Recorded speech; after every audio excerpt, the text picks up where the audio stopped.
भारतीय सेना के प्रमुख जनरल मनोज मुकुंद नरवणे के नेपाल दौरे के घोषणा के साथ ही चीन बौखला गया है। नेपाल के माध्यम से भारत के खिलाफ साजिश करने की कोशिश में लगे चीन को इस घोषणा से बड़ा झटका लगा है। चीन की इस बौखलाहट के कारणों को जानने के लिए देखिए रिपोर्ट। चीन ने नेपाल को भड़काने की बहुत कोशिश की, लेकिन उसका एजेंडा कामयाब नहीं हुआ। हालांकि कुछ समय के लिए नेपाल के प्रधानमंत्री केपी शर्मा ओली चीन के झांसे में आ गए। उन्होंने नेपाल का नया नक्शा जारी कर दिया, जिसमें भारत के 3 क्षेत्रों काला पानी, लिपुलेख और लिम्पियाधुरा को नेपाल का एक क्षेत्र बताया गया। लेकिन जल्द ही उन्हें सच्चाई का पता चल गया और फिर भारत और नेपाल के बीच के संबंध पटरी पर आने लगे। पिछले दिनों दोनों देशों के प्रतिनिधियों ने काठमांडू में मुलाकात की। नेपाल में भारत के राजदूत और नेपाली विदेश सचिव के बीच बातचीत हुई, जिसके बाद दोनों देशों के बीच की कड़वाहट करीब करीब खत्म हो गई। अब भारत के सेना प्रमुख जनरल मनोज मुकुंद नरवणे नेपाल जाने वाले हैं। नेपाली सेना के प्रवक्ता ने बयान जारी कर कहा, भारतीय सेना के प्रमुख जनरल मनोज मुकुंद नरवणे इस साल नवंबर में नेपाल का दौरा करेंगे। नेपाल की राष्ट्रपति विद्या देवी भंडारी जनरल नरवणे को नेपाली सेना के जनरल का मानद रैंक प्रदान करेंगी।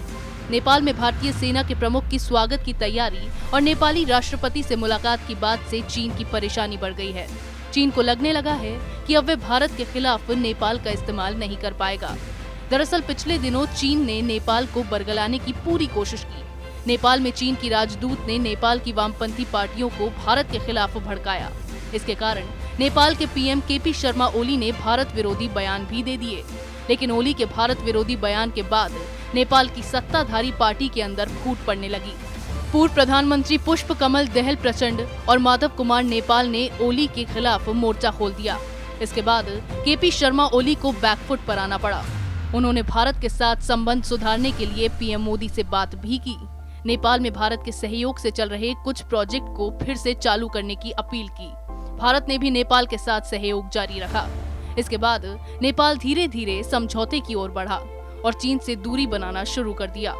अब भारत के सेना प्रमुख नेपाल जा रहे हैं। इस दौरान वे नेपाली राष्ट्रपति विद्या देवी भंडारी के साथ मुलाकात करेंगे। उनसे दोनों देशों के संबंध के बारे में चर्चा भी की जाएगी। इसके साथ साथ नेपाल के सेना प्रमुख के साथ भी आर्मी चीफ की मुलाकात होगी। भारतीय सेना प्रमुख को नेपाल सेना के जनरल का मानद दर्जा भी दिया जाएगा। भारत और नेपाल के बीच के संबंध पटरी पर आते देख चीन की चिंता बढ़ने लगी है।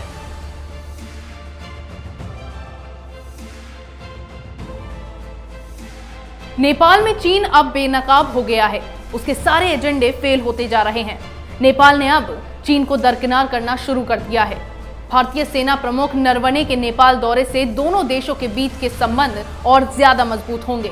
इसी बात को लेकर चीन परेशान हो गया है। इसी तरह की खबरें मैं आपके लिए लाती रहूंगी। तब तक के लिए बने रहिए हमारे साथ।